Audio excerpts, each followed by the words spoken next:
Jenny here. Yesterday I recorded a video for you about different things you can do to help heal if there is any tearing in after giving birth. And I thought about it, watched it, and thought of like 7 million other things I could have talked about. So I decided to create the second video, and there will be stuff missing from this one, and it just is what it is. It's a subject. There's just so much that you could know, so much you could research, and you might want to not. But just a couple of things I thought of was how can we possibly avoid even having to get to that point of tearing and healing. I've heard stats anywhere from 50% to 95% of first-time moms are going to tear. It's a huge gap in what that might actually mean. Anecdotally, from what I've seen, a lot of times first-time moms tear. There's probably a number of reasons for it. It's not to say that they did anything wrong or they could have prepared better, but I will sort of throw at you here a number of things to consider. Also, episiotomy. I often hear that come up as one word where people are really scared when they're reflecting on how they do or don't want their birth to go.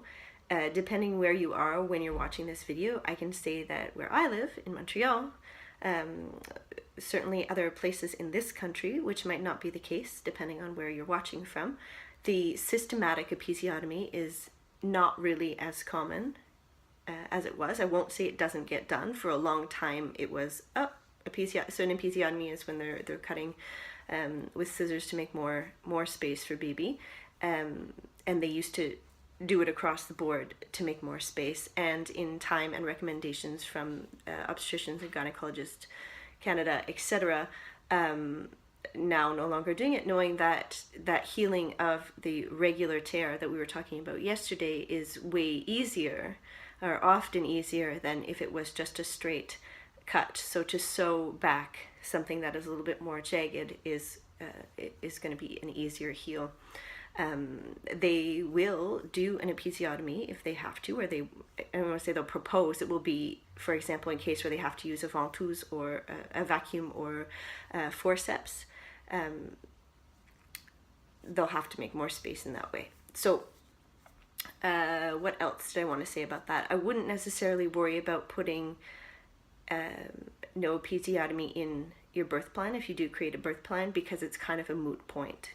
It's not necessarily going to happen unless you want it to. However, your person who's there with you can also keep an eye on all this kind of stuff throughout the process. Then other ways that you could avoid tearing. A lot of times the tearing happens because we've been pushing for so long, and because we've been pushing. So of course you have to push the baby out, but not really.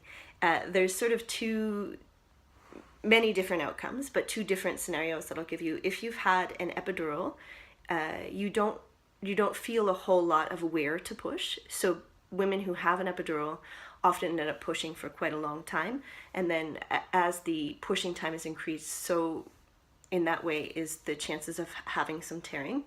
You can't really feel what's going on. There is some sensation, just depending on how strong the medication is.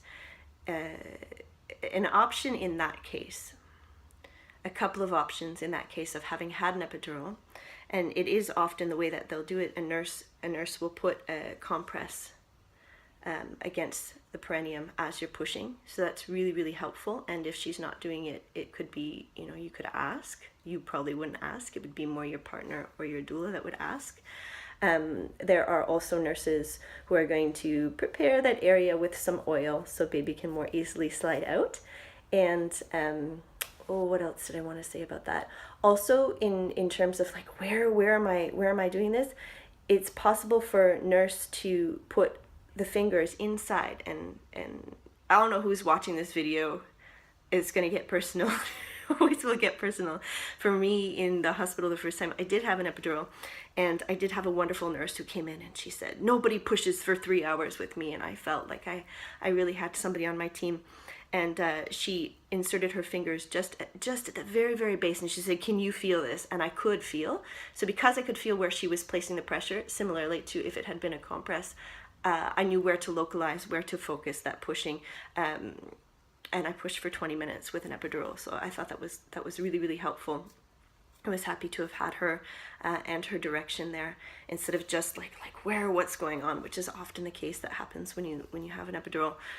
So to keep those things in mind, could I I had something like a 2nd degree tearing. I had it stitched up, and as I said in the video yesterday, it wasn't a big thing. It healed quite well, quite quickly, with those little tricks that I did give you in the other video. Could I have prevented tearing? I don't know, but some of the things I could have considered is perennial massage.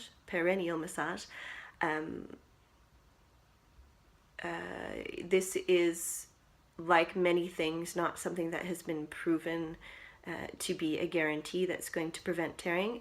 It's one of those things where a lot of people figure, well, why not? I might as well at least try it. It's something that's usually done by another person. So I'll propose 2 things in that case. It could be your partner, and he or she, that birth partner, is using oil. Often it's sweet almond oil, some kind of vegetable healthy oil that you would be comfortable ingesting, because it's going to be absorbed everywhere in the body, is going to then stretch the area. And this perennial massage is incredibly uncomfortable. Even just watching videos of it can make you go, not sexy time, painful. You're stretching this area, but it's potentially very, very useful. So if that's something that you as a couple wanted to do, another option that is becoming more and more popular, kind of as I alluded to in the video yesterday, is going to see a pelvic floor specialist, and she to look at more factors than just doing that, but she can give you that stretching as well. She knows what she's doing, and if you find somebody that you're comfortable with, it could be a really, really great option. In that way too, you're seeing somebody prenatally that you can then go on to see postnatally, and she can help you with those exercises in getting pelvic floor health restored. So what else can you do? I'm sure there was something else that I wanted to mention. I didn't have coffee yet. I wanted to do this before I went to work. The pushing. Yeah, we tear because we pushed baby out. And of course you push baby out. But that was the other side of it. So now we were talking about epidural. Now if we're talking about not epidural, if we're having a birth with no medication, where we have full control, we feel everything that's happening. We're not lying on our backs, which is really going to be the case. If you've had an epidural, you can sometimes negotiate another pushing pose for a little bit. But if you have not had an epidural, it's a whole other ball game. It's not to say you won't tear. The whole thing is just completely different in that you're able then to breathe the baby out, if you've heard this term. So your body very naturally knows exactly what it's supposed to do, and if you let that process happen, the bearing down, your body knows when a contraction is there. Your body does not even have to do a whole lot. If my friend Yvonne that I work with, she gives this example, and it confuses people, so maybe I should stop giving it, but where if like you were walking in a forest and you were unconscious and the baby was coming anyway, your body could birth that baby without you doing anything. It's just how beautifully everything works on its own. So just to say, the idea of breathing baby out instead of a really forced pushing, and it just depends on how you're set up a lot of times, as I've been repeating, if you've had an epidural. So I personally had the 2 experiences, very, very different. The second time, I breathed that baby out. I didn't tear. I barely tore, to the point where the midwife just said, you can cross your legs instead of stitches. And that was what I opted to do. So I hope that's helpful. After I press stop, I'm going to think of 15 other things I could have included, but that's what it will be for today.